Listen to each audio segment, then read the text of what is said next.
Hey, salut à tous. Alors dans cette vidéo, on va voir comment te sortir de la compétition, pricer plus cher et surtout vendre davantage et plus facilement. Avant de commencer la vidéo, j'aimerais te parler d'un concept qui sont les tendances de marché et la fatigue de la prise de décision.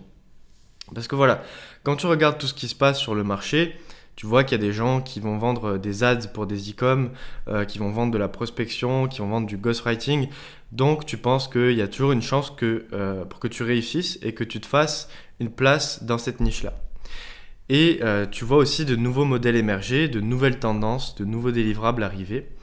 Et donc tu décides de pivoter tout ton business model vers cette nouvelle tendance. Donc c'est-à-dire par exemple ajouter des délivrables à ton offre de base pour apporter de la valeur ou créer un écosystème et donc pricer plus cher. Et donc le problème, c'est que là on est dans encore l'ancienne manière de s'en sortir, même si tu ajoutes des livrables à ton offre, tu es encore dans l'ancienne manière de t'en sortir. Et pour s'en sortir dans cette manière-là, tu dois être le meilleur dans un marché hyper concurrentiel, ce qui est super dur à atteindre. Mais finalement, je te dirais aussi que c'est normal de chercher de nouvelles solutions et de nouveaux angles pour battre les meilleurs sur le marché. Donc, de nouvelles tendances émergent, mais j'ai observé deux problématiques, justement à cette manière de s'en sortir. La première problématique, c'est la commoditisation, c'est-à-dire le fait d'être comme tout le monde, sur le même marché que tout le monde. Et donc, le plus gros problème, c'est que ces modèles, même si tu rajoutes de nouveaux livrables à ton offre, ils vont devenir la tendance. Et donc, le problème fondamental, il n'est pas résolu, mais il est seulement déplacé. Et donc, toi, tu vas toujours être en compétition contre un service commoditisable, même si tu as créé ton écosystème.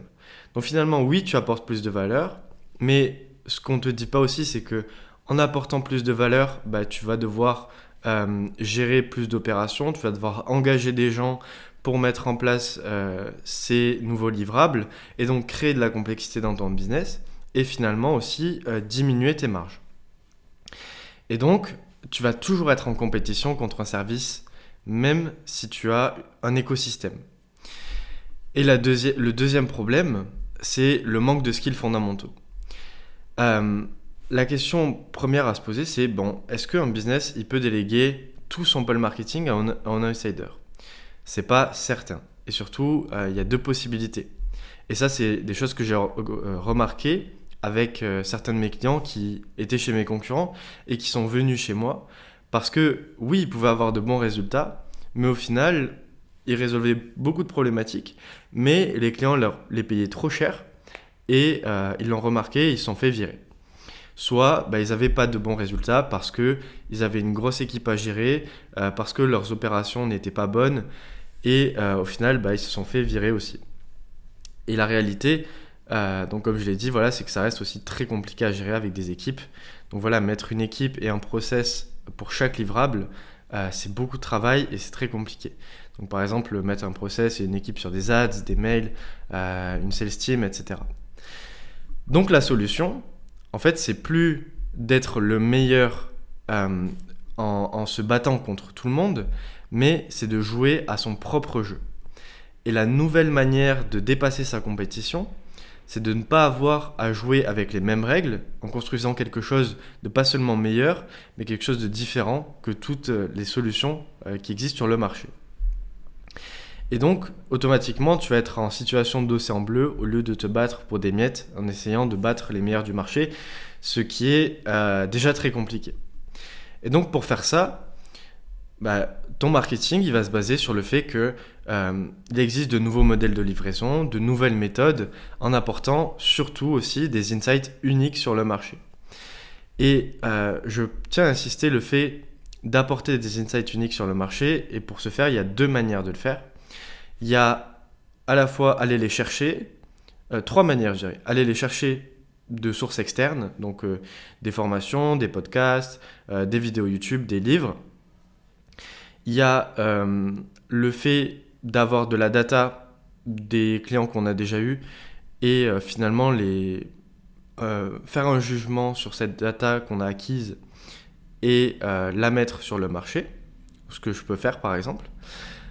Et la troisième option, c'est, bah voilà, là tu as créé un très bon produit et tu arrives à avoir les meilleurs talents parce que tu es sorti de ce spectre-là. Et finalement, ces talents-là, ils vont aussi t'apporter, eux, leurs insights de A-players que toi, tu vas pouvoir aussi transmettre au marché. Ce qu'on fait aussi également.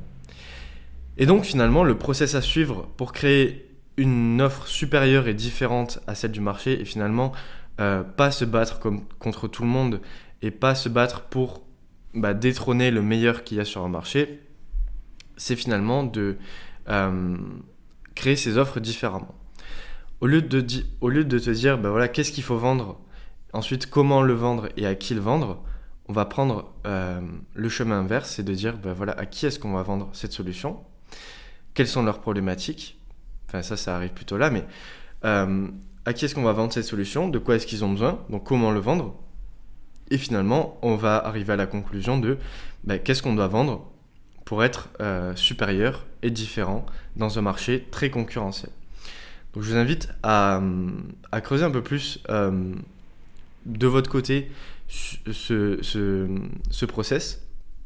Pour vous donner un petit insight donc à qui vendre, moi ce que je vous conseillerais c'est de prendre déjà des niches avec lesquelles vous avez eu des bons résultats et des marchés aussi qui sont croissants, qui peuvent se permettre d'acheter votre solution, qui sont faciles à trouver et qui peuvent avoir des bons résultats avec votre solution.